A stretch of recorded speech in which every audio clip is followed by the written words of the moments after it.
नमस्कार नमस्कार, आप सबको नमस्कार। आप लोग कैसे हैं? खूब मस्त एकदम। मैं एकदम अच्छा हूं। तो मैं एक बात से शुरू करता हूं आज, और आपको मैं ये समझाना चाह रहा हूं कि जिस चीज को आप सफलता कहते हैं, अंग्रेजी में क्या बोलेंगे इसको? सक्सेस। तो जिस चीज को हम सक्सेस कहते हैं वो सक्सेस, ये अभी डिस्कस नहीं करेंगे कि क्या है सक्सेस। इसमें भी बहुत सारी कहानियां होती हैं। ऐसा तो नहीं कि जिस सक्सेस के पीछे हम भाग रहे हैं वो हासिल करने के बाद समझ में आए कि ये तो वो है ही नहीं जिसके चक्कर में आए थे। ऐसा भी होता है जीवन में। अभी आप छोटे हैं, धीरे धीरे इन बातों को समझेंगे। अभी आपने शायद एक स्तर पे देखा होगा कि किसी व्यक्ति के पीछे भागे बहुत दूर तक, दुर्भाग्य से उसने हाँ कर दी। आप सोचेंगे दुर्भाग्य से क्यों हाँ कर दी? हाँ तो सौभाग्य से होती है, कई बार दुर्भाग्य से होती है।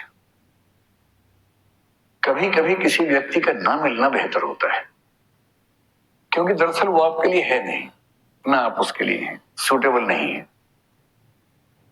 पर एक दौर में आप उसके दीवाने बने बने घूम रहे थे, किसी वजह से चेहरे का सौंदर्य देखा, आपको लगा इससे बड़ा सत्य क्या है ब्रह्मांड में, यही ब्रह्मांड का अंतिम सत्य है। इतना सुंदर चेहरा भगवान ने किसके लिए बनाया है? मेरे लिए बनाया है।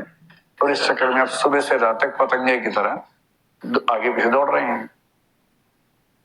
अच्छा तो ये है कि वो कह दे कि भाई मेरे पास फुर्सत नहीं है, मुझे पढ़ाई करनी है, और आप चुपचाप पढ़ाई कर लीजिए। पर किसी किसी का दुर्भाग्य होता है, हाँ हो जाती है। और हाँ होना तो ठीक है।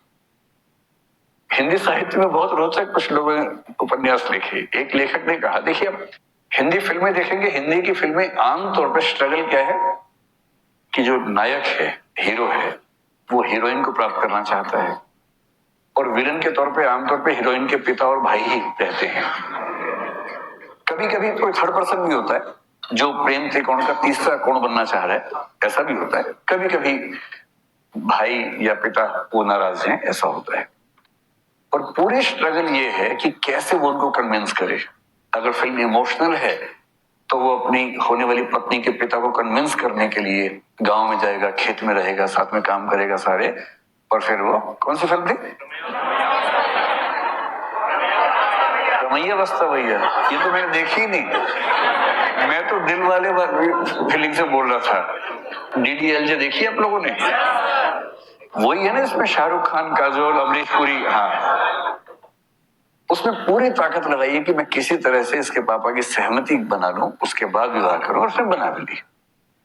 अंत में मतलब वो ट्रेन पे है, सिमरन खड़ी है, और तब अंततः उसके पापा का हृदय परिवर्तन हुआ और पापा ने कहा जा सिमरन जा, जी ले अपनी जिंदगी, है ना। इससे क्या होता है, इमोशंस बहुत हमारे ओवर पावर करते हैं कि परिवार भी बच गया, रिश्ता भी बच गया। इससे अच्छा क्या है?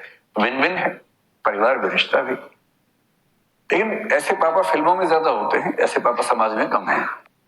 समाज में पापा बोलते हैं आ सिमरन आ, घर के अंदर बैठ जा शांति से, ड्रामा मत कर ज्यादा। तो लेकिन एक उपन्यासकार ने बड़ी अच्छी बात कही। उसने कहा कि कहानियां पढ़ के लगता है कि सारी स्ट्रगल विवाह तक की है, और हिंदी की फिल्मों का, अधिकांश फिल्मों का जो अंतिम दृश्य होता है उसमें हीरो हीरोइन की शादी हो रही होती है, मंडप सजा होता है, फूल बरसाए जा रहे होते हैं, और उसके बाद द एंड लिखा हुआ आता है। जबकि वो द एंड नहीं है, वो द बिगिनिंग है। क्राइसिस तो अब शुरू हुआ है, ये क्राइसिस नहीं है, इंटरवल है, 2-4 महीने का इंटरवल है जब चीजें ठीक लगती हैं। उसके बाद का जो क्राइसिस है, बड़ा क्राइसिस है। किसी एक व्यक्ति के साथ 24 घंटे रहना, उसकी बहुत सारी आदतें जो आपको नहीं अच्छी लगती, आपकी बहुत सारी हरकतें, आदतें जो उसे नहीं अच्छी लगती हैं, एडजस्ट करना। कभी कभी मन विद्रोह करता है, झगड़ा करता है, मन करता है कि इसके साथ रहने के लिए मैंने इतनी स्ट्रगल की, अपने घर से झगड़ा किया। प्रेम विवाहों के विफल होने के मामले आमतौर पर इसलिए होते हैं क्योंकि आपने जितनी हसीन कल्पनाएं कर ली थी, जिंदगी उतनी हसीन होती नहीं है। जब तक प्रेमी प्रेमिका है, जिंदगी बड़ी हसीन है। क्यों? करना क्या है? बाइक पे घूमना है, आइसक्रीम खानी है, गप्पे मारनी है, तो स्ट्रगल तो है नहीं। लेकिन विवाह के बाद तो फिर किराया भी देना है घर का, आटा भी खरीद के लाना है, दाल भी लेके आनी है, और एक दूसरे की कड़वी बातें भी सुननी है। जो पहले तो मीठी मीठी बातें होती थी, एक दूसरे को मेकअप के बिना भी देखना है, जो नेचुरल पोज है वो भी देखना है। अभी तक तो वो देखा गया जो बहुत अच्छे से बनाया गया था। दिन में 1 घंटे के सौंदर्य के लिए 3 घंटे तपस्या की गई थी, केवल वो 1 घंटा देखा था। अब तो बिना पानी बिना धूप वो जो मूल रूप है, अब तो वो भी सामने आएगा। हाँ, मेरी भी लव मैरिज है। मतलब जब कोई व्यक्ति कहे तो कुछ हिस्सा तो अपने अनुभव से आता ही होगा उसका।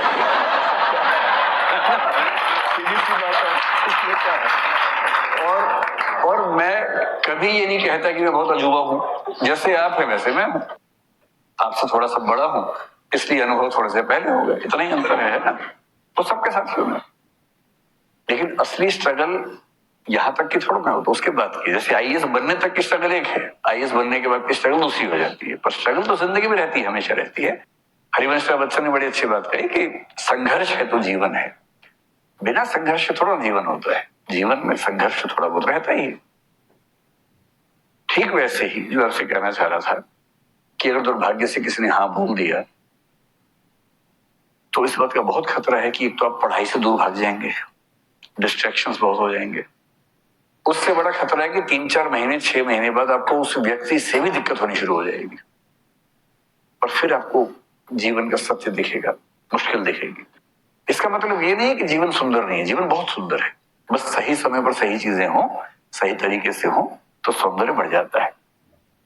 तो सफलता क्या है उस पर हम आज बात नहीं करेंगे, क्योंकि सफलता एक दौर में हमें जो लगती है, एक दौर के बाद कभी कभी लगता है कि वो सफलता नहीं है। मैं ऐसे बहुत आईएएस अफसरों को जानता हूं जिन्होंने पूरी ताकत से आईएएस या आईपीएस या कोई सर्विस में सिलेक्शन लिया, काम कर रहे हैं 10 साल 20 साल 22 साल से काम कर रहे हैं, और जब उनसे गुफ्तगू होती है बहुत अच्छे से, तो उनमें से कुछ लोग जब इमोशनल लेवल पर बात करते हैं तो कहते हैं कि गलत फैसला हो गया, मेरा मूल व्यक्तित्व इस चीज के लिए था नहीं, पर मैं इस चीज में आ गया। और ये सबके साथ किसी ना किसी मात्रा में होता है, इन चीजों का तनाव नहीं लेना है।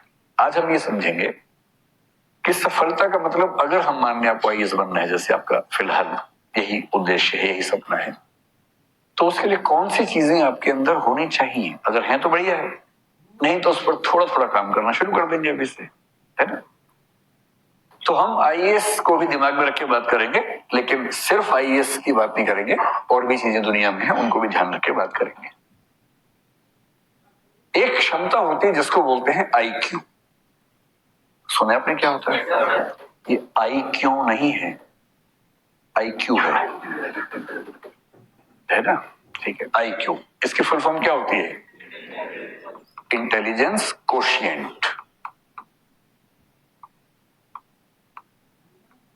कोशिएंट क्या होता है? कोशिएंट का मोटा मोटा मतलब समझ लीजिए कि किसी चीज की वैल्यू कितनी है, किसी रेफरेंस में किसी चीज की वैल्यू, किसी चीज की मात्रा, क्वांटिटी कितनी है, उसको बोलते हैं कोशिएंट। ठीक है।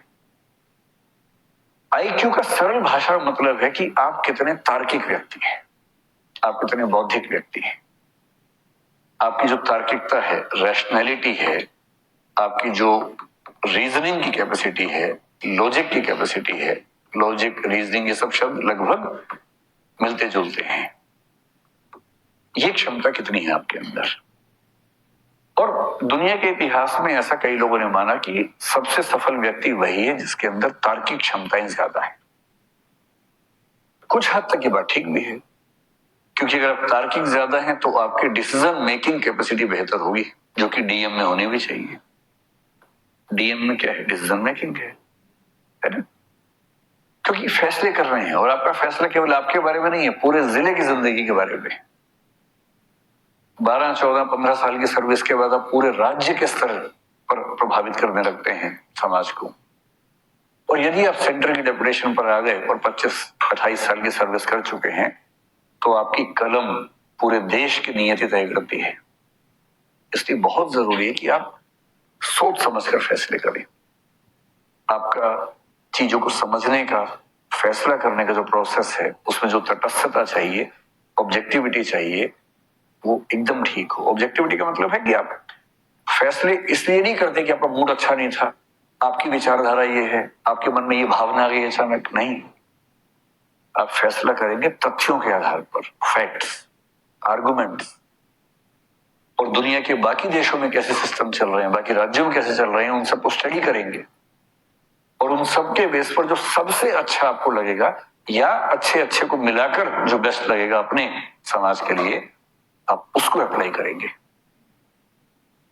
ये जो पूरी क्षमता है, इसको बोलते हैं इंटेलिजेंस कोशिएंट। और हम मानते हैं कि बिना इंटेलिजेंस की सुपीरियोरिटी की आप सचमुच कम से कम सिविल सेवाओं में तो ना जा सकते हैं, ना शानदार परफॉर्म कर सकते हैं।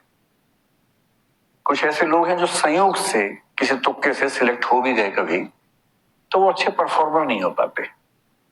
आप एक जिला ठीक से नहीं संभालेंगे, एक दुर्घटना करवा देंगे तो आपको अगला जिला मिलेगा ही नहीं। फिर आपको सचिवालय में कोई ऐसी पोस्ट देंगे जिस पोस्ट की वैल्यू बहुत कम होती है।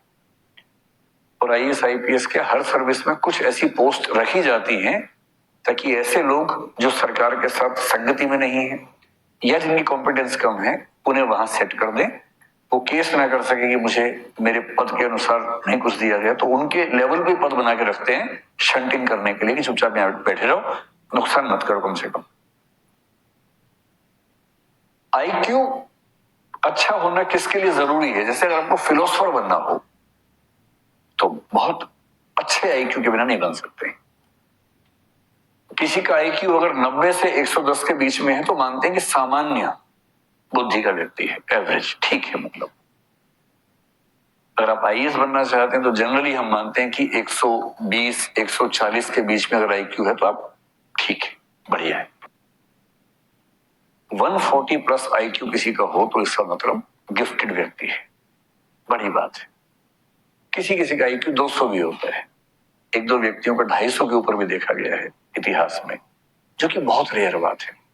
ये वही व्यक्ति हैं जो 5 साल की उम्र में 12वीं क्लास पास कर ली, 8वीं क्लास में किसी यूनिवर्सिटी में पीएचडी कर रहे हैं, अपने 8 साल की उम्र में, 9 साल की उम्र में। कभी सुना आपने ऐसा? ये वो बच्चे हैं कि 8-9 साल की उम्र में उनके दिमाग का इतना विकास हो चुका है कि जैसे एक बच्चे की कहानी में मैं पढ़ रहा था, शायद अमेरिका यूरोप में किसी देश में था वो बच्चा, तो उसकी उम्र थी शायद 5-6 साल के आसपास। तो अपनी उम्र के हिसाब से जो क्लास होती है, पहली दूसरी क्लास, उसमें बैठा हुआ था। सब बच्चे पढ़ रहे हैं, मैडम के साथ गाना गा रहे हैं एकदम। मैडम कह रहे टी से टोमेटो, सब बोले टोमेटो। ये सो रहा है आराम से। टीचर ने इसको बड़ा समझाया, पुचकारा, धमकाया कि भाई क्लास में पार्टिसिपेट करो। ये करता ही नहीं था। हालत ये हो गई कि स्कूल ने कहा कि भाई ये चल नहीं पाएगा। ये तो एडिसन के साथ भी ऐसा ही हुआ था। और बाद में जब टेस्ट किया उस बच्चे का आईक्यू निकला 200 के आसपास, और तब पता लगा कि उस बच्चे का मेंटल लेवल 10वीं क्लास का हो चुका था। बिठाया था पहली क्लास में, अब अगर टी टोमेटो, उसका दिमाग जोमेटो भी सीख चुका है। जैसे उसको 10वीं क्लास में भेजा, मतलब वो 1 साल का क्लास जो है वो 1 महीने में आराम से कर लेता था। 8-10 साल की उम्र में यूनिवर्सिटी में चला गया, 12-15 में प्रोफेसर बन गया। अब है ऐसा आईक्यू तो क्या करना है, किसी किसी का होता है। और आईक्यू में दिक्कत यह कि आईक्यू हमारे चाहने से नहीं बढ़ेगा। आईक्यू में बड़ी मात्रा इस बात की है कि आपको जेनेटिकली, बायोलॉजिकली कितना आईक्यू मिला।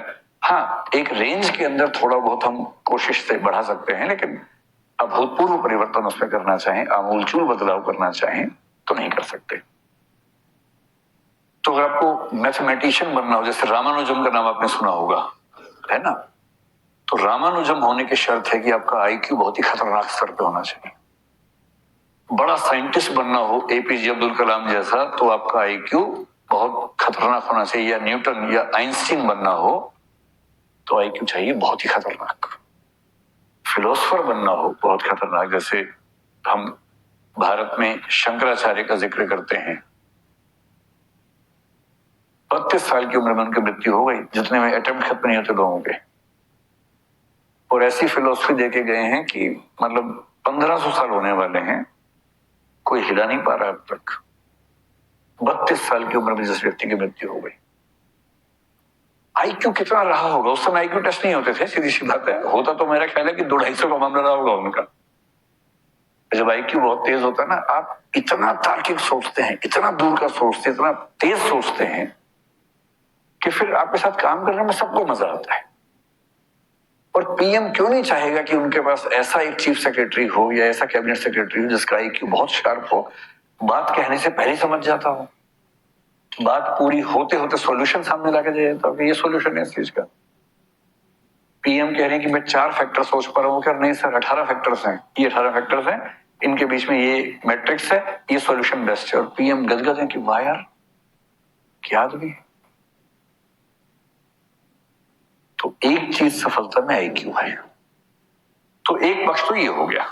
अब आईक्यू से अगर आगे निकलें और देखें कि कौन सी दूसरी चीज है जिस पर आपको गौर करना है, और वो चीज जिसको आप अपने हिसाब से मैनेज कर सकते हैं। एक शब्द आपने सुना होगा, इमोशनल इंटेलिजेंस। कुछ लोग इसको ईक्यू भी आजकल कहने लग गए हैं। इमोशनल इंटेलिजेंस या इमोशनल कोशिएंट, ये क्या चीज होती है? कभी आपने इस पर गौर किया है?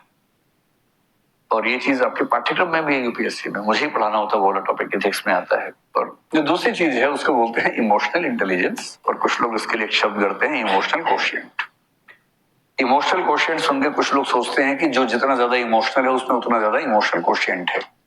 ऐसा बिल्कुल नहीं है, हरगिज नहीं है। इसलिए अगर आप बहुत इमोशनल हैं और आपकी पलकों पर हमेशा आंसू तैयार रहते हैं, तो इसका मतलब है कि आपका इमोशनल इंटेलिजेंस का लेवल कम है, ना कि ज्यादा है। तो लेकिन इस बात से रोना नहीं है, कहीं इस बात से रोना शुरू कर दें, है ना। मैंने सिर्फ ये बताया कि वैसा नहीं होना है, इसका मतलब समझ लें, इसका मतलब क्या है। आप में से कितने ऐसे बच्चे हैं जो मतलब जरा सा कुछ हो और खटाक से आंसू निकलने लग जाते हैं? हाथ खड़ा करो, शर्मा मत, एकदम शर्माने का कोई मामला है नहीं। बहुत बढ़िया। मुझे खुशी ये हुई कि 5-6 लड़कों ने भी हाथ खड़ा किया है, वरना हमारे समाज में एक मान्यता है कि रोने पर एकाधिकार लड़कियों का है और नहीं रोने पर मर्दों का है। और मर्द फिल्म में एक डायलॉग था, मर्द को दर्द नहीं होता। उस एक डायलॉग ने भारतीय समाज से जितना नुकसान किया है ना, तो बहुत भारी नुकसान कर दिया। उसके बाद से सारे मर्द अंदर दर्द हो रहा है और ये नौटंकी करते करते घूम रहे कि दर्द नहीं होता हमें। तो मर्द को वहां दर्द होता है। कल मुझे एक वरिष्ठ महिला से बात हो रही थी, उनकी उम्र 60 साल के आसपास है, कहीं मैं गया हुआ था वहां वो भी थी। तो उन्होंने मुझे बताया कि जो मेरा बेटा है वो आपका बहुत बड़ा प्रशंसक है। मैंने कहा जी शुक्रिया। तो आज वो, उसे पता होता कि आप आने वाले, मैं उसको लेके आती, आज वो आया नहीं। मैंने कहा जी कोई बात नहीं, फिर मिल लेंगे, ऐसा क्या है। तो बोले बड़ा मजबूत बच्चा है, कभी रोता नहीं है। अब मुझे लगा मैं ज्ञान दूं या ना दूं इस समय, क्योंकि अब आप शादी ब्याह में जाके ज्ञान देने लगे, लोग फिर ना भगा देते हैं वहां से। और खाना भी नहीं खाया था उस समय तक मैंने, बिना खाना खाए भगा देते तो बड़ा नुकसान हो जाता। शादी ब्याह में आदमी क्यों जाता है बेसिकली?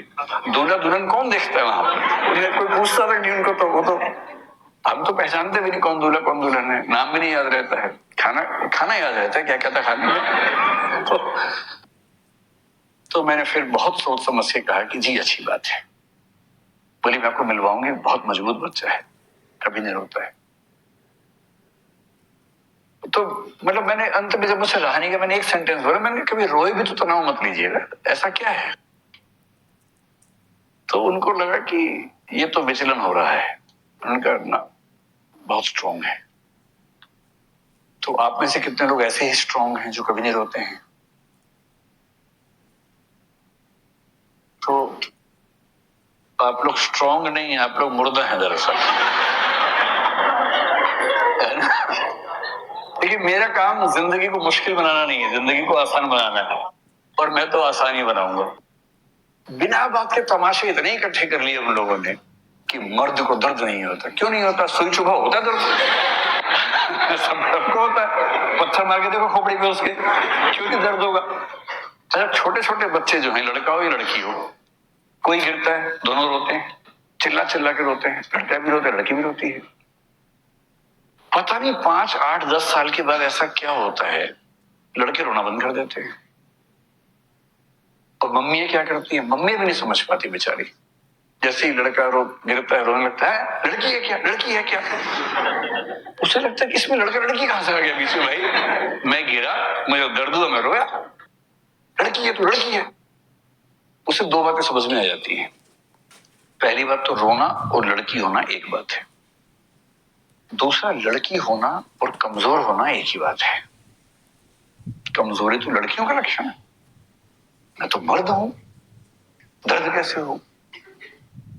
उसके बाद सब दर्द को पीने लग जाते हैं और पीते पीते उसके बाद दुनिया में कुछ भी उनके साथ हो, अपने पेरेंट्स से भी डिस्कस नहीं करते हैं, किसी को नहीं बताते हैं, सारा दर्द अपने सीने में लिए घूमते रहते हैं। साइकोलॉजिस्ट से मिलना, साइकेट्रिस्ट से मिलना भारत में अपराध माना जाता है। आप मन से बीमार हो चुके हैं, लेकिन आप किसी से मिलेंगे नहीं, वरना लोग क्या कहेंगे कि पागल है, इलाज करवा रहे हैं अपना दिमाग का, जबकि इलाज की जरूरत है मन को, तन को जरूरत होती है इलाज की, मन को भी होती है, पर वो हम नहीं करवा सकते।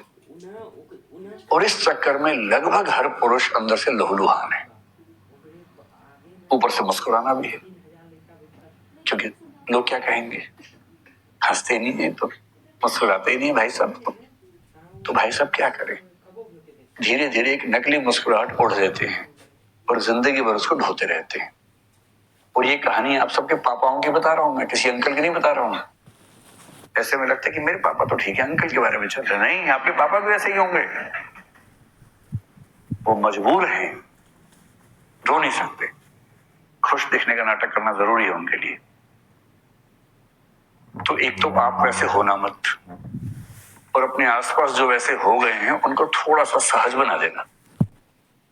उनको कहना कि पापा एक आध बार रो लो ना यार, ऐसा क्या है, चलो हम दोनों बैठते हैं, गप्पे मारेंगे, थोड़ा अपने मन की बात बताओ, जब मम्मी से पहली बार मिलने गए थे क्या क्या हुआ तो बताओ ना जरा, दोस्त बनो उनके, क्यों इतना डिस्टेंस रखना, कभी दोस्त बन जाइए। जितनी उम्र बढ़ती है उतने दोस्त खत्म होने लगते हैं, कोई दोस्त नहीं बचता उस उम्र में, तो आप दोस्त बन जाइए। ये होती है इमोशनल इंटेलिजेंस। इमोशनल इंटेलिजेंस का मतलब रोना नहीं है, मैं नहीं रोऊंगा ये भी नहीं है, ये दोनों मूर्खताएं। बात बात पे रोना कमजोरी का लक्षण है, कभी नहीं रोऊंगा ये जबरदस्ती ओढ़ी हुई पाली हुई मर्दानगी का लक्षण है, जिसकी कोई कीमत नहीं, रत्ती भर वैल्यू नहीं। इमोशनल इंटेलिजेंस का मतलब क्या होता है? एक मतलब होता है अपने जो इमोशंस हैं उनको समझ पाना, बारीकी से समझना, और दूसरा उनको जितना कंट्रोल करने की जरूरत है उतना कंट्रोल कर पाना, इसकी क्षमता। जितना करने की जरूरत है, जबरदस्ती नहीं। कभी कभी खुद को ढीला छोड़ देना कि रोने का मन कर रो लो यार, ऐसा क्या है। लाइफ इन ए मेट्रो एक फिल्म आई थी बहुत पहले, उसमें एक लड़की ऐसी ही स्थिति में थी, ना कह सकती है किसी से, ना गुस्सा कर सकती है, ना बोल सकती है, ना रो सकती है। तो अगर मैं ठीक याद कर पा रहा हूं तो इरफान खान उस फिल्म में थे। इरफान खान उसको ले गया टंकी के ऊपर, पानी की टंकी थी, छत्ती पता नहीं क्या था कुछ था, तो बोला कि चिल्ला के रो यहां पर। दो चार बार तो नहीं कर पाते, फिर वो चिल्ला के रोती है, जोर से चिल्लाती है, चिल्लाते चिल्लाते रोने लगती है, और एक बार रो लेती है और उसके बाद महसूस करती है कि इतना हल्का तो मैंने कभी महसूस नहीं किया अपने आप को।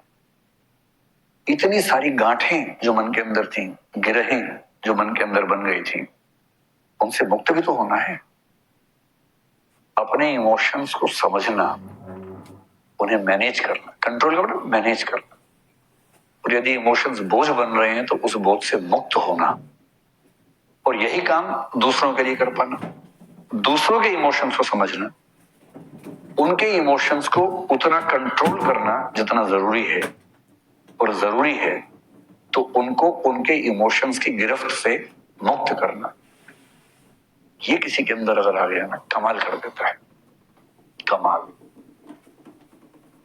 आजकल कुछ लोग इसी के एक हिस्से का एक नया नाम रखते हैं जिसको बोलते हैं एडवर्सिटी कोशिएंट। एडवर्सिटी कोशिएंट का मतलब क्या होता है कि जीवन में कठिनाइयां तो आती हैं, उन कठिनाइयों में अपने आप को संभालने की क्षमता। अब आप जिस यात्रा पे निकले हैं ना, ये आसान यात्रा नहीं। आसान यात्रा होती है 2 दिन 4 दिन 8 दिन 10 दिन पढ़ ली, हो गया, बात खत्म है। ये तो यात्रा 2 साल लंबी यात्रा है। और बहुत ऐसे क्षण आएंगे जब आपको लगेगा कि सब खत्म हो गया। अब कितने बड़े 30 मार खा हो, कितने बड़े तोप हो आप, बीच बीच में ऐसे क्षण जरूर आएंगे कि आप समझेंगे कि नहीं हो पाएगा। कभी घर में कुछ हो जाएगा, कभी कोई बहुत नजदीकी व्यक्ति है उसे कुछ हो जाएगा, कभी आप कुछ पढ़ रहे हैं नहीं समझ में आ रहा, आपने बड़ी कोशिश की नहीं समझ में आ रहा, किसी बात से एंजाइटी हो गई, कभी किसी ने सोशल मीडिया पे आपके खिलाफ कुछ लिख दिया, अजीब सी स्थिति हो गई। ये चीजें सारी आपको मजबूत करने के लिए आती हैं। इन इन इन हर स्थिति को समझने की आपके लिए सीखने का मौका है। मैं अक्सर एक बात कहता हूं कि मुझे पॉलिटिक्स का बहुत अनुभव नहीं है। स्कूल कॉलेज में मैंने पॉलिटिक्स में पार्टिसिपेट किया, उसके बाद नहीं किया। उस समय सोशल मीडिया था नहीं, और स्कूल कॉलेज की पॉलिटिक्स की इतनी हैसियत नहीं होती कि अखबारों में आपके बारे में छपे, तो छोटी मोटी बात है। फिर मैंने कुछ साल पहले एक छोटा सा राजनीतिक अनुभव लिया अपने सोसाइटी में, इलेक्शन लड़के प्रेसिडेंट बन के मैंने 1.5 साल काम किया। और मैंने जिंदगी में पहली बार देखा कि सोशल मीडिया पर आप कितना भी अच्छा काम करें, लेकिन सोशल मीडिया पर क्रिटिसिज्म इतना ज्यादा होगा। पॉलिटिक्स में अगर आप हैं, जो विपक्ष है वो भी तो कुछ करेगा ना भाई, उसका अपना धर्म है, उसको झेलना बड़ा मुश्किल काम होता है। और तब मुझे संवेदना होने लगी राजनीतिक लोगों से, जिनसे पहले कभी कभी ऐसा भाव आता था कि ये तो सब चोर हैं, लुटेरे हैं, ऐसा आमतौर पर लोग बोल देते हैं।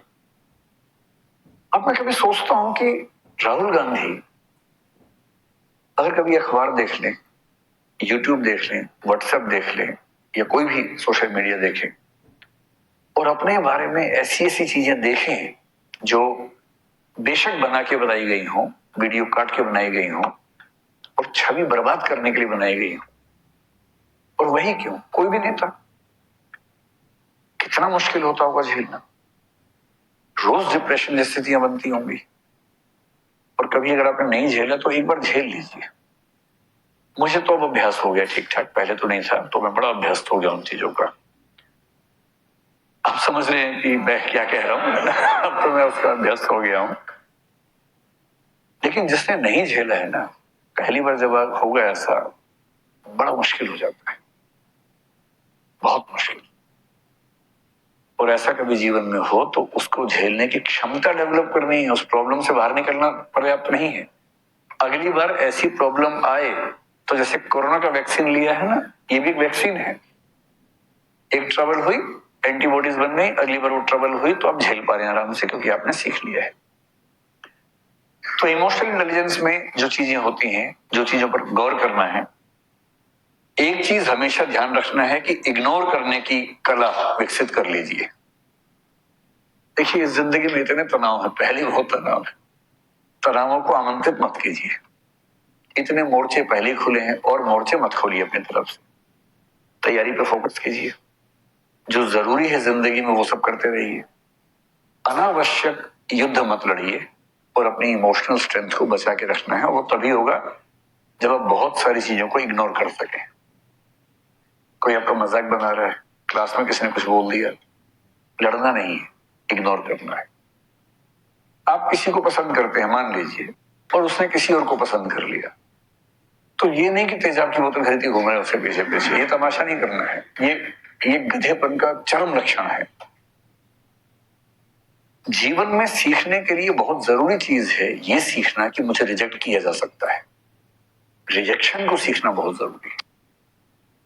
मैं तो कहता हूं बच्चों से भी जो मेरे आसपास हैं कि एक बार रिजेक्शन मिलना बहुत जरूरी है भाई। तुम किसी भी लट्टू बने बने घूमो, उसको बोलो और वो कहे कि I am not interested in you, ये झेलना बहुत जरूरी है। इससे आदमी के पैर जमीन पे रहते हैं। लेकिन इस वजह से रिजेक्ट मत करना दूसरों को कि मैं तो सिखा रही हूं, मैं तो सिखा रहा हूं, ऐसे नहीं है। वो तो अपना फैसला अपने हिसाब से करना चाहिए, लेकिन रिजेक्शन का दर्द, और उस दर्द को, अब जैसे किसी ने रिजेक्ट किया, अब बस 3 तरीके हैं। एक तरीका है आप कहें कि छोड़ूंगा नहीं, अब मैं रात दिन तेरे बारे में ही सोचूंगा, अब मैं सुबह अपने घर से उसी टाइम निकलूंगा जब तू निकलेगी या तू निकलेगा, वहीं वहीं जाऊंगा जहां जहां तू जाएगी या जाएगा। मैं तेरा बॉडीगार्ड हूं अब से। सुबह तेरे पीछे पीछे आऊंगा, शाम तक पीछे पीछे घूमूंगा, क्योंकि मैं बेरोजगार हूं और मेरे दिमाग में इतनी आजादी नहीं है कि मैं कुछ और सोच सकूं जीवन में। मैं तुम्हारा बंधुआ मजदूर हूं, मैं तुम्हारा गुलाम हूं, मैं तुम्हारा स्लेव हूं। और ऐसे ही मूर्खों ने ऐसे गीत लिखे, जो तुमको हो पसंद वही बात कहेंगे, तुम दिन को अगर रात कहो रात कहेंगे। भाई, तुम दिन को रात कहो मैं भी रात, मैं गधा हूं कि मैं रात कहूंगा तुमको यार। वही साहिर वाली बात, ले दे के अपने पास एक नजर ही तो है, क्यों देखे जिंदगी को किसी की नजर से? हम अपनी नजर से देखेंगे, क्यों किसी के पीछे पागल होंगे? भाई आपको कोई अच्छा लगा, आपने कहा, उसने मना कर दिया, बात खत्म हो गई। पूरी ग्रेशियसनेस के साथ, पूरी डिग्निटी के साथ रिजेक्शन को एक्सेप्ट कीजिए कि चलिए ठीक है, आपने मुझे मना कर दिया, आई एम सॉरी, आज के बाद मैं कभी आपको परेशान नहीं करूंगा। हाँ, याद रहेगा और जीवन में कभी मिलेंगे तो मित्र की तरह मिलेंगे, दोस्त की तरह मिलेंगे। ये कह के ईमानदारी से हट जाइए, इसमें क्या दिक्कत है? दूसरा तरीका ये है कि जैसे एक फिल्मी गीत में कहा गया, तुम मुझको न चाहो तो कोई बात नहीं, किसी और को चाहोगी तो मुश्किल होगी। अरे यार, तुम ठेकेदार हो क्या? तुम मुझे नहीं चाह रही, कोई बात नहीं, जिंदगी भर कुंवारे बन के रहो, कुंवारन बन के रहो तो ठीक है। किसी और को चाहा तो मैं नाराज हो जाऊंगा। मैं अलाउद्दीन खिलजी हूं क्या? अजीब हाल है भाई, काहे खिलजी बन के घूम रहे हो? इससे अच्छा क्या है? चलिए, कभी आप किसी और के साथ होंगे तो मैं बधाई देने के लिए आऊंगा। अगर आप सच में उससे प्रेम करते हैं, आप तो दरअसल खुद से प्रेम कर रहे थे, आप अपनी ईगो से बाहर निकल नहीं सकते। आप कह रहे कि मुझसे प्रेम नहीं करती, कोई बात नहीं, इतनी आजादी दे रहा हूं, किसी और से किया तो आठ निकाल दूंगा। ये आप इससे प्रेम कर रहे हैं, ये इसको वस्तु समझ के कब्जा करना चाह रहे हैं इसके ऊपर, आप ठेकेदार हैं इसके। ये ठेकेदारी अगर मन में आती हो, उसको मन से निकाल दीजिए, एक कायदे का इंसान बनिए। और सबसे अच्छा रास्ता है इग्नोर। इसने कहा कि मैं आपको पसंद नहीं करती हूं या नहीं करता हूं, आपने कहा ओके थैंक यू। उसने कहा थैंक यू क्यों? आपने कहा चार रास्ते और खुल गए। अरे क्या हो गया? और एक बड़ा प्रसिद्ध शेर मेरे नाम से लोगों ने बहुत फैला दिया, तू नहीं कोई और सही। मेरा नहीं है वो, मैं तो यहां से सुनता हूं वहां बोल देता हूं, मैं तो इतना ही करता हूं। इसका इस शेर के दो फॉर्म्स हैं, एक फॉर्म दूसरा भी है। अगर तू है हर जाई तो अपना भी ये तौर सही, तू नहीं कोई और सही, कोई और नहीं कोई और। ये तो उनके लिए जब कोई हरजाई हो जाए, हरजाई का मतलब बेवफा हो जाए, है ना? ये तो उनके लिए है। अगर वो वाला मामला नहीं है, आपने गुलाब का फूल भेजा और वहां से गोभी का फूल आ गया वापस, इसका मतलब तो मुंह गोभी जैसा करने की जरूरत नहीं है।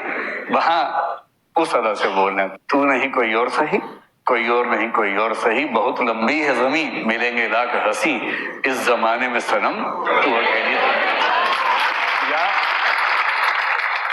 या फिर तू अकेला तो नहीं, ऐसा थोड़ा ना कि किसी पे होगा, किसी पे भी हो सकता है, दोनों पक्षों पे हो सकता है। इग्नोर करना सीखना है, कोई बात नहीं।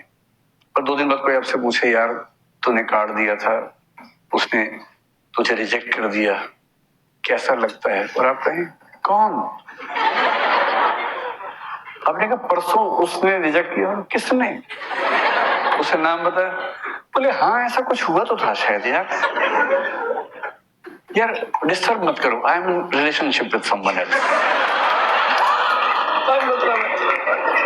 क्या टेंशन लेनी है?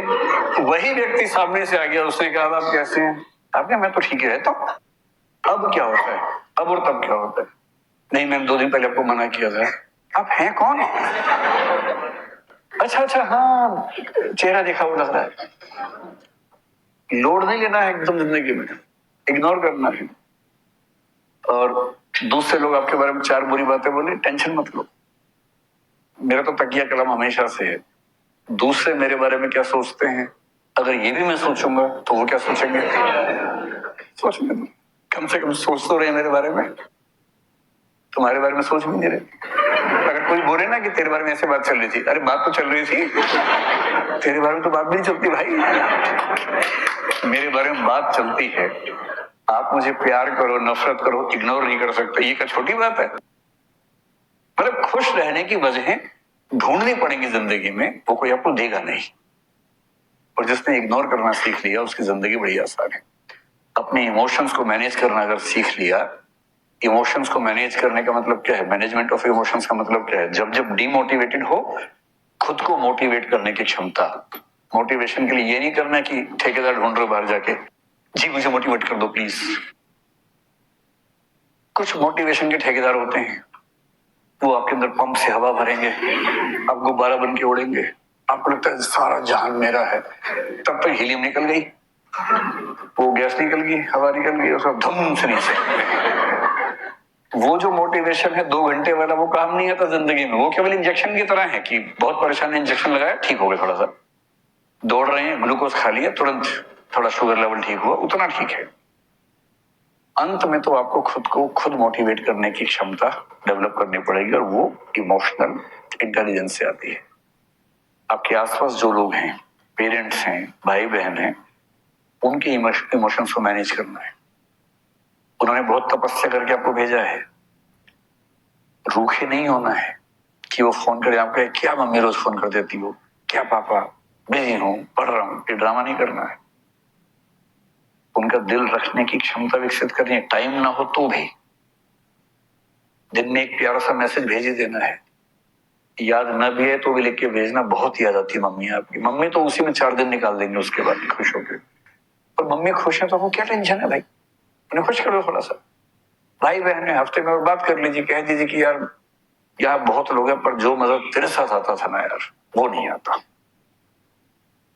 ये सब बातें बहुत जरूरी है जीवन में, ताकि आपके जो संबंध है, इमोशंस हैं, वो ठीक रहें, वो भी आपके प्रति अच्छा महसूस करें, और आप भी अच्छी फीलिंग रहे कि आप कनेक्टेड हैं। एक संसार आपके पास है जो आपकी चिंता करता है, और यदि आप इन सब चीजों को मैनेज कर पाएंगे।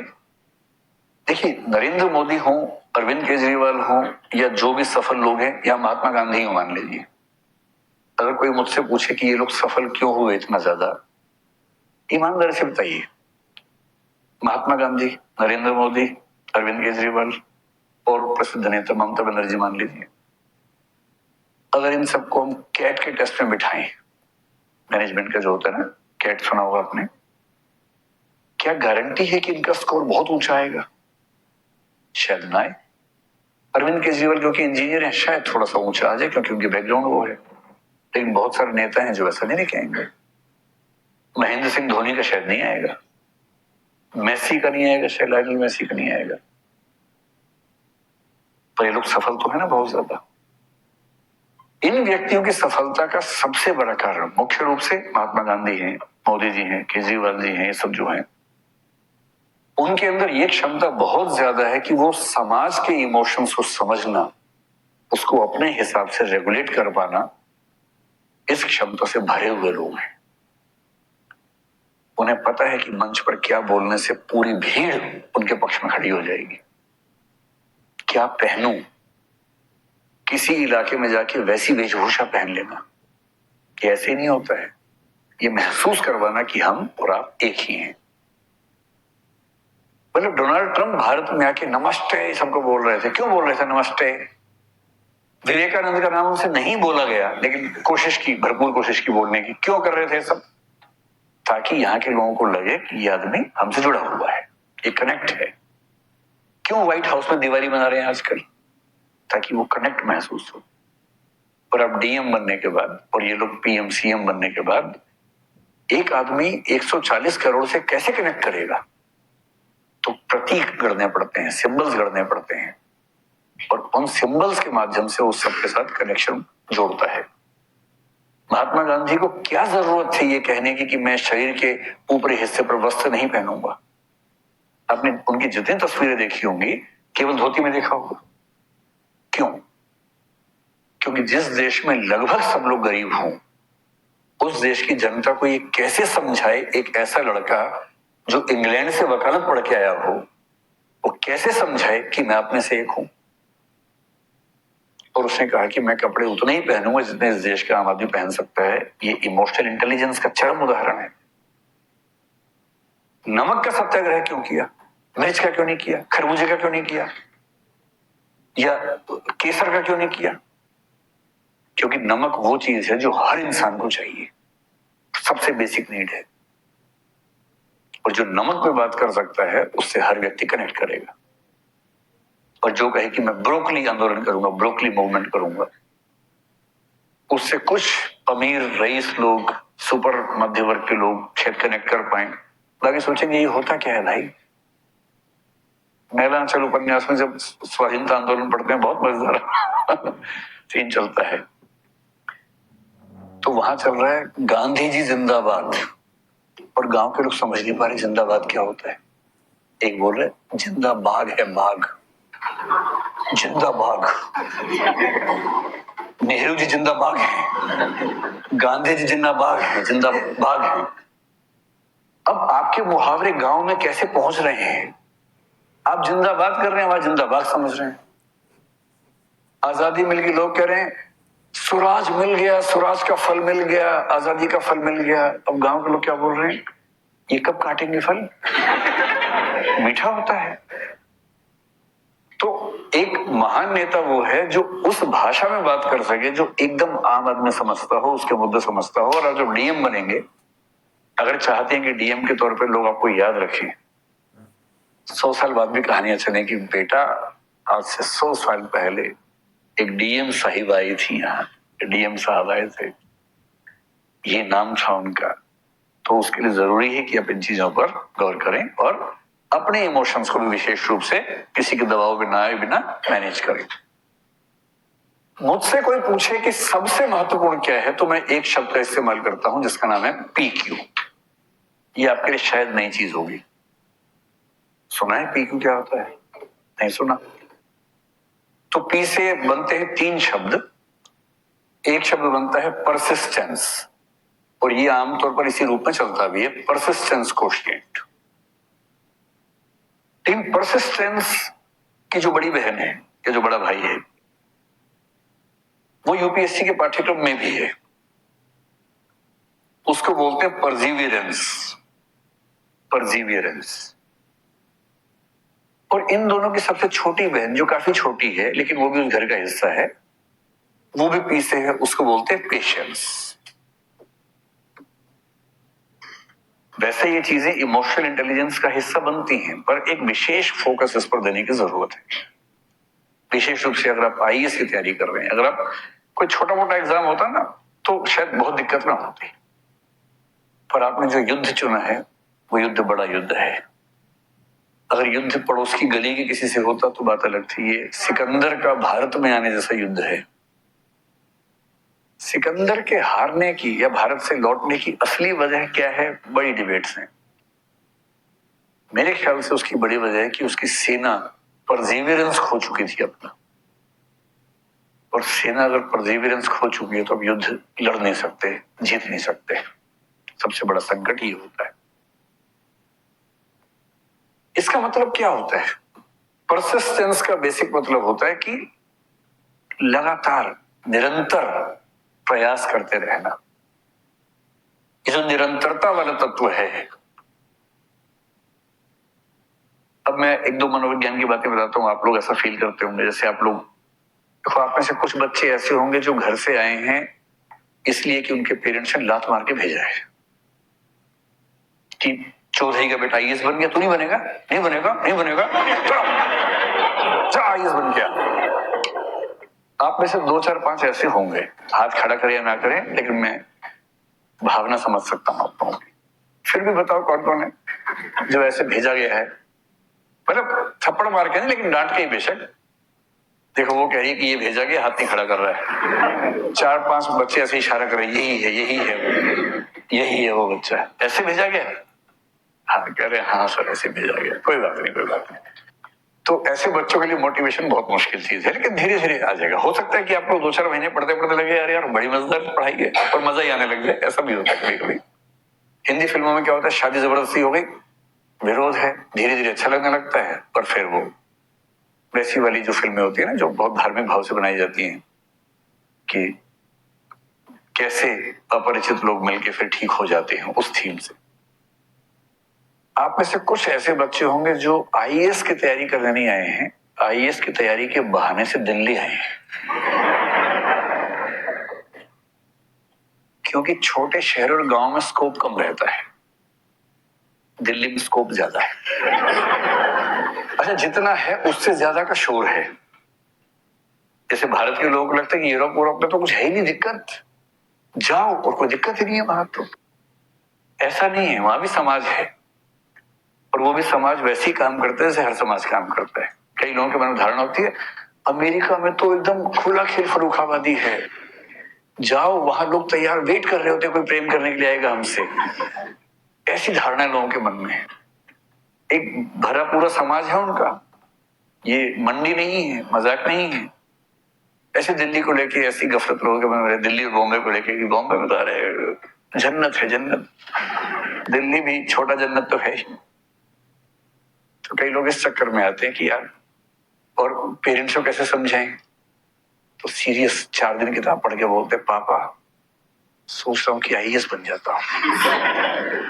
अच्छा, पापा को लगता है हमारे 7 पुश्तों से सपना चला रहा है ये वाला। फाइनली किसी बच्चे ने अपनी ओर से ये बात कही है, तो मैं जान लगा दूंगा अपने बच्चे के लिए, लेकिन बेटा चिंता ना कर, तू जा जल्दी, मैं देखता हूं। और बच्चा अपने ही मन में आंख मारता है कि बहला दिया, और फिर तुरंत दोस्त को मैसेज करते हैं कि मैंने तो सेट कर लिया, तू भी सेट कर ले पापा को, फिर अपन चलेंगे दिल्ली, वहां कोई देखने वाला नहीं होगा, या दिल्ली चल के कुछ देख लेंगे, ऐसा क्या है। कुछ बच्चे ऐसे होंगे, स्वाभाविक है, ऐसे बच्चे होते हैं। लेकिन आप में से कुछ ऐसे होंगे जो बहुत आग लेके आए होंगे कि यार मर जाऊंगा लेकिन छोड़ूंगा नहीं, आईएएस तो बनना ही बनना है। ऐसे कितने लोग हाथ खड़ा करें? हाँ, तो आईएएस बनने की संभावना आप लोगों में ज्यादा है जिनके अंदर ऐसा एक मोटिवेशन की आग इस तरह की है कि हाँ बनना है। क्योंकि लंबा एग्जाम है ना, ये बहुत आसानी से नहीं होता है, इसके लिए आपको सेल्फ मोटिवेटेड तो रहना ही पड़ता है, उसके बिना तो कोई चारा है ही नहीं। लेकिन अब आप जो लोग हैं उनके साथ क्या होता होगा, मैं उस पर आ रहा हूं। आप में से कुछ ऐसे होंगे जिनके मन में अचानक शाम को आता हो, उसे देख लिया सीन, कोई आईएएस बना है, गली से निकला, खूब लोग ढिंडोरा मतलब डांस कर रहे हैं उसके आगे पीछे, भैया भैया भैया दीदी दीदी कर रहे हैं। आप साथ से निकले, किसी ने धक्का दे दिया आपको, और आपको लग रहा है कि यार ये क्या हो रहा है, हमें कोई पूछ ही नहीं रहा। और इनको देखो मेला लगा हुआ इनके आसपास, तो किसी से पूछा आपने क्या मिला है भाई, किसी ने बताया कि आईपीएस बने इस बार, आईपीएस। आपको लगा अच्छा तो हम भी बनेंगे अब तो, अगर आईपीएस बनने से इतना सम्मान मिलता है तो हम भी बनेंगे। ये एक मोटिव आपको मिल गया, एक ड्राइव आपको मिल गई। कभी कभी क्या होता है कि आप के पेरेंट्स ने कहा बेटा एक झूठा मुकदमा दायर कर दिया पड़ोस के आदमी ने, और तेरा भी नाम लिखवा दिया उसमें, कचहरी में आना है। आप वहां गए, आप कह रहे हैं कि सर मैं दिल्ली में था उस समय, और मेरे पेरेंट्स ने ऐसा नहीं किया, पुलिस वाले ने झापड़ मार दिया कि तेरे जैसे रोज आते 36 यहां पर। फिर आपने यूं नजर उठा के देखा उसको, आपने कहा बस 2 साल और देख ले भाई, फिर आ रहा हूं, फिर दिखाऊंगा तेरे को मैं क्या चीज हूं। अपनी भाषा में मैं क्या चीज हूं तब तो दिखाऊंगा। एक ड्राइव मिल गई, मोटिव मिल गया कि आईपीएस नहीं बनना है, इसको दिखाना है। लेकिन क्या होता है कि ऐसी चीजों से आपको ना 1 दिन 2 दिन 4 दिन 7 दिन तक जोश रहता है, बहुत जोश। वहां से लौटे हैं, रास्ते में ही आप चाहे प्रीलिम्स मेंस हो जाए, रास्ते में ही, क्योंकि आपका मूड उस समय ऐसा होता है कि आईपीएस बनूंगा, एनकाउंटर करूंगा इसका, ऐसा मन में भाव आने लगता है। घर पहुंचे एकदम एकदम उस समय माथा गर्म है।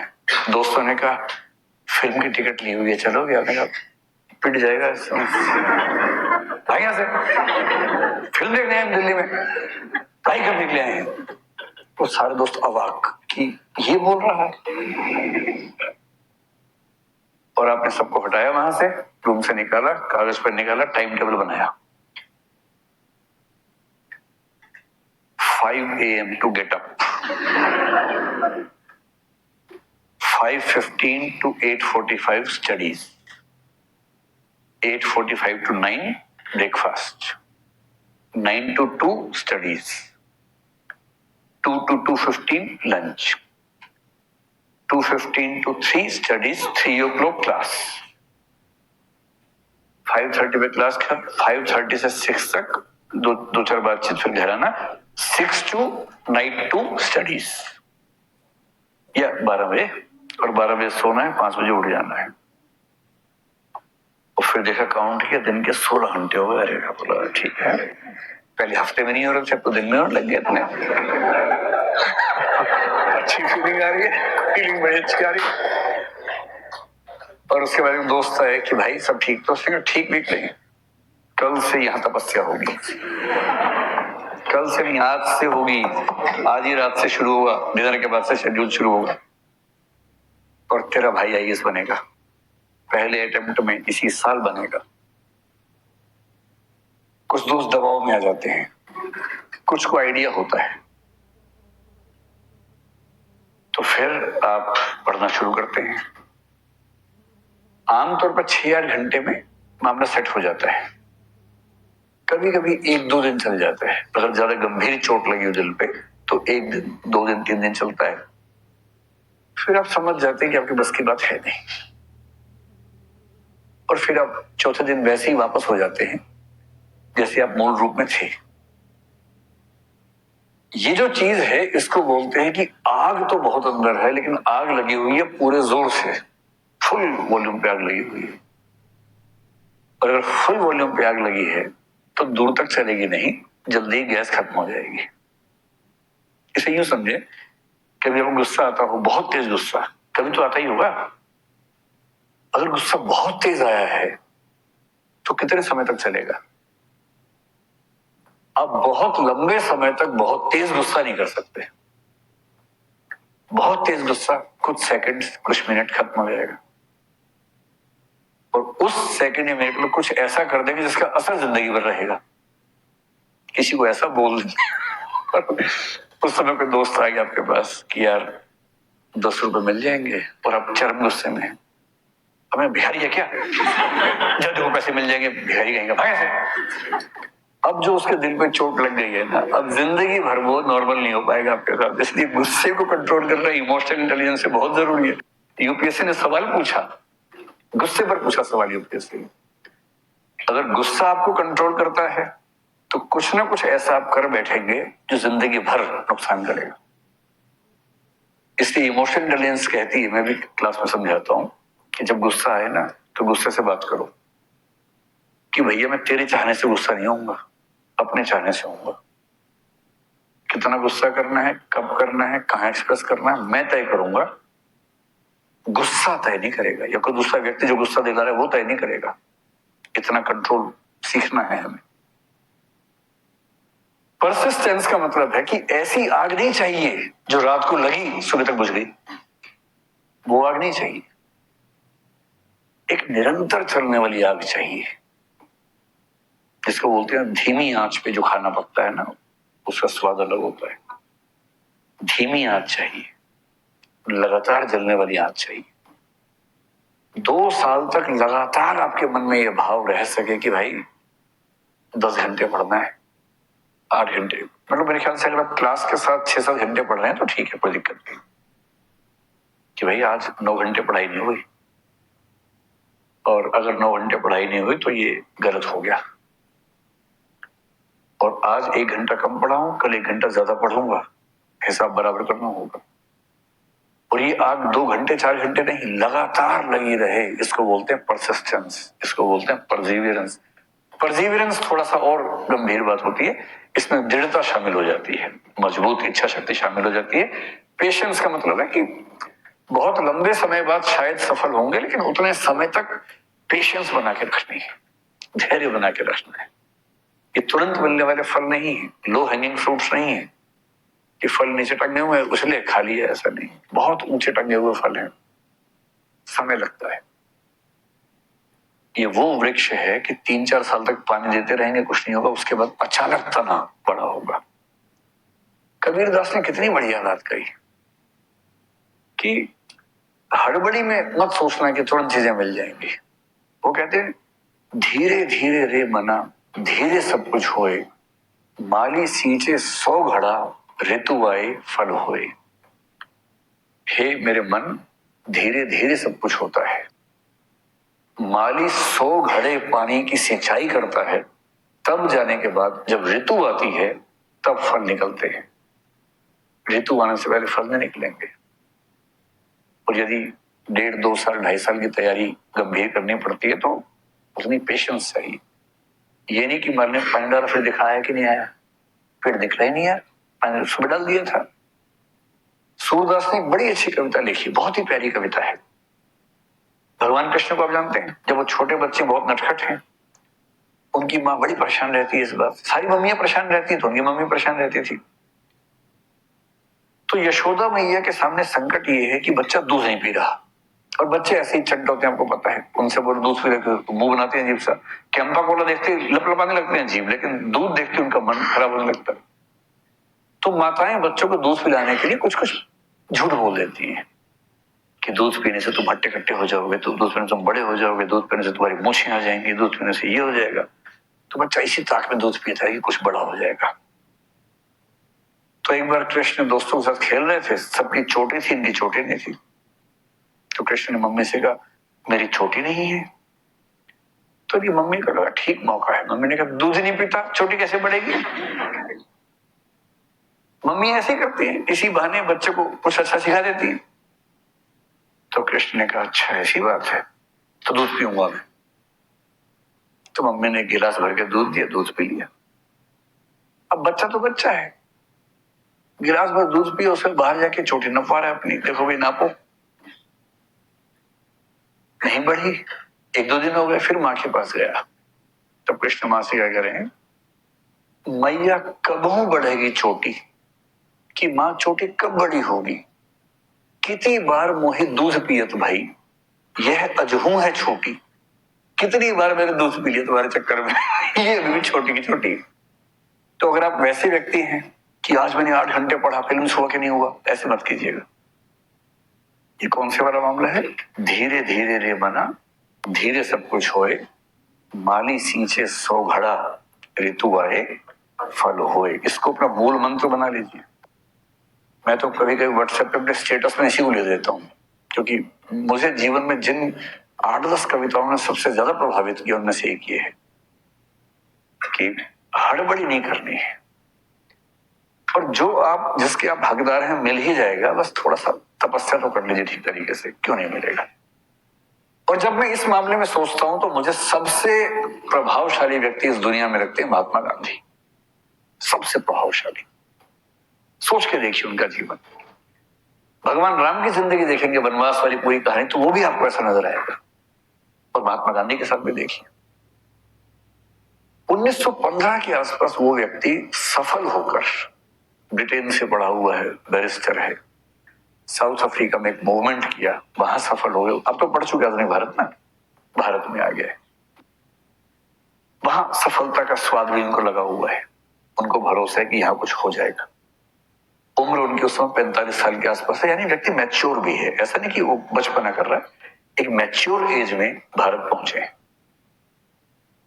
और उनका तरीका बड़ा ठीक है, जो भी राहुल गांधी हासिल करते हुए दिख रहे हैं, कि भारत के लिए कुछ करने से पहले भारत को जानना जरूरी है। तो पूरे भारत को पहले समझा उन्होंने, यात्राएं की, देखा, फिर 2-3 छोटे छोटे मूवमेंट्स किए, चंपारण वगैरह किया, एक जिसको बोले नेट प्रैक्टिस भी कर ली कि अब मैं इस समाज के मिजाज को समझ पा रहा हूं, आप कुछ बड़ा करेंगे। और वहां से खिलाफत को अगर न भी केंद्र में रखें, असहयोग आंदोलन हम कह सकते हैं कि बड़ा एक उनका प्रयास है। और उनके मन में ऐसा महसूस उनको हो गया है कि बहुत मुश्किल नहीं है, अंग्रेज सत्ता इसलिए चल पा रही है क्योंकि भारतीयों का मौन सहयोग मिला हुआ है। अगर सहयोग नहीं मिलेगा तो कहां से चलेंगे, तो असहयोग करते हैं।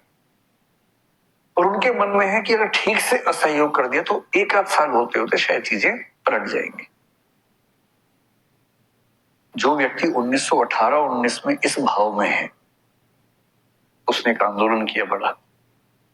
उस आंदोलन में कुछ चीजें ऐसी हो गई जो एक हत्याकांड में बोलते हैं, चोरी चोरा वाला, वो हुआ। आंदोलन वापस लिया। जनता का मिजाज नहीं समझ में आ रहा उतना, लोग गुस्सा हो जाते हैं बार बार, अहिंसा छूटती है और उनकी धारणा है कि अहिंसा के बिना आंदोलन चल नहीं पाएगा। फिर 10 साल की पेशेंस और उसके बाद 1929-30 में फिर एक बड़ा आंदोलन, फिर फेलियर, फिर 12 साल की लंबी प्रतीक्षा, उसके बाद फिर एक बड़ा आंदोलन 1942 में, उसके बाद भी सफलता नहीं।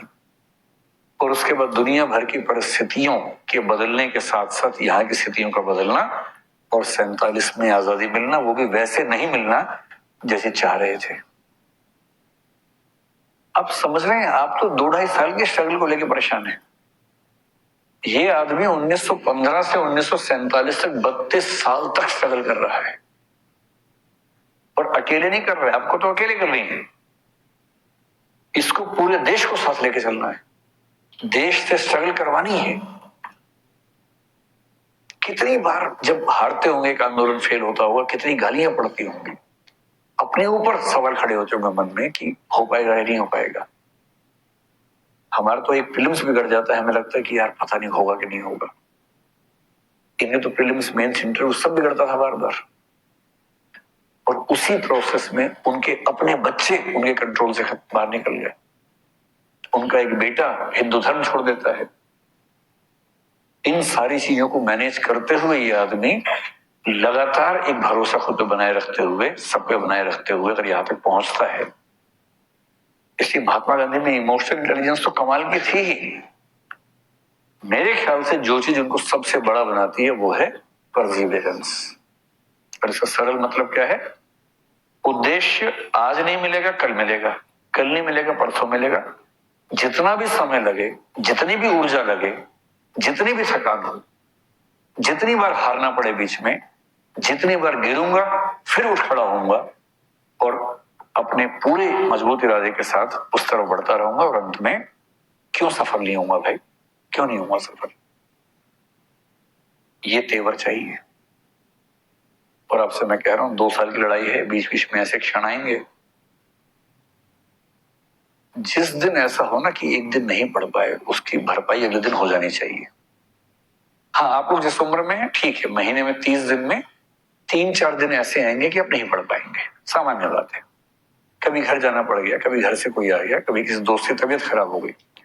पत्थर मत बन जाना कि दोस्त की तबीयत खराब है कि यार मुझे बहुत तेज बुखार हो रहा है, कह रहे मेरे 3 घंटे बचे पढ़ने में, पढ़ा रहे आराम से। ऐसी पढ़ाई काम की नहीं है, उस दिन छोड़ दो पढ़ाई। महीने में 3-4-5 दिन ऐसे आएंगे जब पढ़ाई नहीं हो पाएगी, गोली मारो उस दिन। 25 दिन 10-10 घंटे पढ़ लीजिए, 250 घंटे हो गए, पूरे महीने की एवरेज से निकालेंगे तो 8 घंटे की एवरेज आ जाएगी। या 25 दिन 12 घंटे पढ़िए, 300 हो गए, 10 घंटे की एवरेज हो गई महीने की। आप मान के चलिए कि महीने में 25 दिन ही अंततः आपके हाथ में है, 3-4-5 दिन तो हाथ से निकल ही जाएंगे। पत्थर मत बन जाना उस चक्कर में कि माँ कह रही है कि बेटा बहुत दिन से मिले नहीं, एक दिन के लिए आ जा। आप कह रहे माँ सर ने कहा था रोज 10 घंटे, माँ 3 दिन आऊंगा, 30 घंटे जोड़ के करना पड़ेगा, पूरा महीना निकल जाएगा। तो माँ समझ लो कि मैं भगवान राम की तरह वनवास पे हूं, डिस्टर्ब मत करो माँ, एकदम डिस्टर्ब मत करो, आप बहुत परेशान करती हो। उधर से माँ की आंख से आंसू बह रहे हैं। ये ड्रामा मत करना, है ना। सफलता थोड़ी सी लेट मिले ठीक है, सबके साथ मिले ये जरूरी है। सबका दिल दुखा के मिले उसकी कोई कीमत नहीं है। बाद में आप खुद समझेंगे कुछ बचेगा ही नहीं। आईएएस बन जाएंगे, सब कोई पूछेगा ही नहीं, बस सारे वही पूछेंगे जो आपकी ताकत से डरते हैं कि आईएएस से सब सलाम ठोकेंगे। मन में क्या आवाज आ रही है ना, उसकी वैल्यू ज्यादा है। अगर सलाम ठोकते हुए मन कर रहे हैं इसके लिए मैं जान दे सकता हूं तो मजा है। और यह है कि बेटा कुर्सी से उतर एक बार, तब बताऊंगा। सलाम तो मिल रहा है लेकिन वैल्यू नहीं है उसकी। अंतिम बात जो आजकल एक नया शब्द चल पड़ा है, हो सके तो इस पर अभी से थोड़ा सा सोचना शुरू कर दीजिए, और ना हो तो आईएएस बनने के बाद सोच लीजिएगा। इसके लिए बोलते हैं स्पिरिचुअलिटी कोशिएंट। आजकल स्कूल वगैरह में इसको सिखाने की परंपरा शुरू हुई है, बहुत सारे स्कूल्स में आजकल इसकी बात होती है। स्पिरिचुअल होने का मतलब ये नहीं है कि मैं आपसे पूजा पाठ करने के लिए कह रहा हूं कि आप मंदिर जाएं, मस्जिद जाएं, मैं उसकी बात नहीं कर रहा हूं। स्पिरिचुअल होने का बहुत सरल सा मतलब पता है क्या है? दो चीजों से कनेक्टेड रहना, एक अपने आप से और एक संसार से। कनेक्शन दो चीजों के साथ रखना है तो फिर तैयारी क्या और जीवन क्या सब चीजें बेहतर हो जाएंगी। एक सेल्फ के साथ और एक इस दुनिया के साथ कैसे रखना है। कई बार क्या होता है कि हम चकाचौंध में ना अपने आप को भूल जाते हैं, खुद से ही बात नहीं कर पाते। और जितना जरूरी है दूसरों से बात करना उतना ही जरूरी है खुद से बात करना। तो दिन में 10-15 मिनट ना अपने लिए रखना है, जिसको आजकल लोग मी टाइम कहने लग गए हैं। खुद से बात करनी, जहां में उसने बड़ी बात कर ली, जिसने खुद से मुलाकात कर ली। खुद से मुलाकात करनी है। खुद से मुलाकात करने के 2-3 तरीके अच्छे होते हैं। जो तरीका मुझे पसंद है, अकेले सैर पे निकल जाइए और सैर में झुंड साथ लेके मत चलिए। नेताजी नहीं बनना है कि आपने पीछे जो 5 फॉलोवर्स आ रहे, भैया भैया भैया, आपको मजा आ रहा है कि सब भैया बोल रहे हैं, सब दीदी बोल रहे हैं। ये ड्रामा नहीं करना है। अकेले, और अकेले आजकल की पीढ़ी में क्या अकेले चलते हैं, फोन यह है, 2 कान में टोपे लगाए और उसके अंदर गाने चल रहे हैं। वो नहीं, वो तो शोर आपके साथ चल रहा है ना, वो शोर नहीं चाहिए। कुछ नहीं लेके चल रहा है। मोबाइल फोन है भी तो उसको यूज नहीं करना है, रखिए सिक्योरिटी के लिए, कहीं कुछ दिक्कत हो जाए। अकेले टहलते रहिए 15 मिनट, आधा घंटा, फिजिकली फिट रहेंगे तो। और आप पाएंगे जब आप अकेले टहलेंगे बहुत सारे विचार आने लगेंगे, आत्ममंथन होगा, इंट्रोस्पेक्शन होगा। बेशक इतना ही हो कि कल मैंने जितनी पढ़ाई की काफी थी या नहीं थी, और क्या पढ़ सकता था, या ये जो मुद्दा चल रहा है उस पर क्या क्या आर्गुमेंट्स में सोच पा रहा हूँ। एक आर्गुमेंट ये है, दूसरा ये है, तीसरा ये है, और विपक्ष में ये सोच पा रहा हूं कुछ और भी होना चाहिए, घर जाके देखता हूं। या फिर ये कि कल मैंने जिस तरीके से उससे बात की वो शायद ठीक नहीं की। और इतना भी क्या अहंकार, गलती होगी तो माफी मांग लेता हूं। बोलना खराब लगता है, मैसेज कर देता हूं। खट से फोन नहीं करना, उसको मैसेज किया, भाई कल मैंने शायद गलत बोल दिया, माफी चाहता हूं। और जब आप माफी मांगेंगे ना, आप पाएंगे कि आपका दिल इतना हल्का हो जाएगा उसके बाद, और जिससे माफी मांगी है उसका भी दिल हल्का हो जाएगा, और वो कायदे का इंसान होगा, तुरंत माफ करेगा और भाग के आएगा आपके पास, क्योंकि वो भी बोझ क्यों रखना चाहेगा दिल पे भाई। एक छोटी सी बात में दुनिया की अधिकांश झंझट सिर्फ इसलिए है कि जिसको गलती मान लेनी चाहिए गलती मानता नहीं है। मान लो छोटी सी गलती अगर हुई है ईमानदारी से तो मान लो, क्या दिक्कत है। अपने आप को बहुत तोप नहीं समझना है कि जहां हम खड़े होते हैं वहां से लाइन शुरू होती है। क्यों होती है? तुम रेलवे के गार्ड हो क्या? तुम मतलब पुलिस वाले हो जो लाइन शुरू होती है वहां से? क्यों शुरू होगी भाई? तुम, हम लाइन के बीच में खड़े हैं, हमसे आगे भी हैं, हमसे पीछे भी हैं, हम बीच में हैं। और सच बात तो ये कि हम सब बीच में ही हैं। आप कितने भी सफल हो जाएं, इस दुनिया में कुछ लोग आपसे आगे ही रहेंगे, कितना भी जोर लगा लीजिए। आप उद्यमी बने और आप सोचे कि मैं जेफ बेजोस को हराऊंगा, मैं एलोन मस्क को हराऊंगा, हो सकता है ऐसा कर लें 2-4-5 दिनों के लिए, फिर कोई ना कोई आगे निकल जाएगा। उसमें तो वही हाल होता है, हर 4 दिन में कोई आगे निकल जाता है। कितने ताकतवर हो जाएंगे, मतलब जितने भी ताकतवर होंगे, आप देश के पीएम बन जाएंगे, पर पूरी दुनिया तो आपके कंट्रोल में नहीं आ जाएगी ना, उसके बाद भी कोई आपसे ताकतवर होगा ही होगा। और आप कितने भी कमजोर हो, आपसे कमजोर बहुत लोग दुनिया में रहेंगे ही रहेंगे, क्योंकि दुनिया एक सातत्य है, कॉन्टिन्यूम है, जिसका एक हिस्सा आप हैं। हम समुद्र की बूंद की तरह हैं, हम समुद्र नहीं। और जब हम खुद को बहुत बड़ी तोप समझते हैं ना, हमें लगता है कि मतलब मैं तो बारूद हूं, जलूंगा तो पता नहीं क्या कर दूंगा। कुछ नहीं होता। इस इतने बड़े ब्रह्मांड में सच बात यह है कि हमारी हैसियत है नहीं कुछ भी, धूल के कण के बराबर है। हाँ, एक जीवन है, उस जीवन को अच्छे से गुजारना चाहिए। और जीवन को अच्छे से गुजारने में दो चीजें बहुत जरूरी है। एक सेल्फ इवेल्युएशन, सेल्फ इंट्रोस्पेक्शन करते रहना है, और यदि मैं कहीं गलत हूं तो उस गलती का परिष्करण होना चाहिए, ईमानदारी से स्वीकार लेना चाहिए कि हाँ गलती हुई, इसे ठीक करूंगा। अगर अकेले सैर ना हो पाए, डायरी लिखिए, डायरी बड़ा अच्छा तरीका है, और डायरी में ईमानदारी से अपनी कमियां लिखिए। और दूसरी चीज, इस पूरे संसार के साथ एक लिंक अपना महसूस कीजिए। ईश्वर को मानते हैं तो ईश्वर से कर लीजिए, ईश्वर को नहीं मानते हैं या किसी और धारणा को मानते हैं उससे कर लीजिए, नहीं तो पूरी सृष्टि से, पूरी प्रकृति से, पूरे ब्रह्मांड से। ये कनेक्शन कैसे होता है? हमेशा ये ना लगे कि ये मैं हूं, ये वो है, ये फील हो कि इस पूरे संसार का एक हिस्सा मैं भी हूं, और यहां कुछ भी बुरा है तो उसमें मेरी भी हिस्सेदारी है। मसलन आप सड़क पे जा रहे हैं, एक बच्चा किसी पशु को पत्थर मार रहा है, आप सोच सकते हैं कि मुझे क्या मतलब है, मैंने की। पर आप ये भी सोच सकते हैं कि आप उस बच्चे को समझाएं कि बिना बात के क्यों परेशान कर रहे हो उसको, क्या जरूरत है परेशान करने की। वो पशु थैंक यू बोलने नहीं आ सकता, उसको समझ भी नहीं आएगा कि आपने क्या किया उसके लिए। और थैंक यू या एहसान किया, इसके शुक्रिया के लालच में अगर आप कुछ कर रहे हैं तो उसकी वैल्यू है भी नहीं। कुछ अच्छा करने की वैल्यू तभी है जब आप इस भाव से नहीं करते कि इसका जवाब क्या मिलेगा, प्रतिक्रिया में क्या मिलेगा। छोटी सी बात आपने कह दी कि बेटा उसको भी दर्द होता है, क्यों परेशान कर रहे हो, तुम्हें कोई मारे कैसा लगेगा, मत मारो। इस पूरे संसार के हर प्राणी के साथ एक हल्का सा कनेक्शन महसूस करना, और आप पाएंगे जैसे ही आपको ये होने लगेगा ना, जिंदगी के बोझ बहुत कम हो जाएंगे। और आप पाएंगे कि भाई एक संसार है, मैं उसमें हूं, मैं अपनी भूमिका निभा रहा हूं, ईमानदारी से निभाऊंगा, सफल होने की हर पुरजोर कोशिश करूंगा। लेकिन ये ब्रह्मांड सिर्फ मैं नहीं हूं, लाखों करोड़ों लोग हैं, सबकी अपनी कहानी है, अपनी जिंदगी है। और जब इस माइंडसेट से जिएंगे तो सफलताएं आपको जमीन से उठा नहीं देंगी, विफलताएं आपके जमीन, नीचे की जमीन को खींच नहीं लेंगे। पैर टिके रहेंगे जमीन पर, सफलता में भी और विफलता में पैर उखड़ेंगे नहीं। और आप देखेंगे सफल से सफल व्यक्ति अगर अहंकारी हो, आपके मन में विरोध का भाव आता है, उसको लेकर विपरीत का भाव आता है, नाराजगी का भाव, हिकारत का भाव आता है।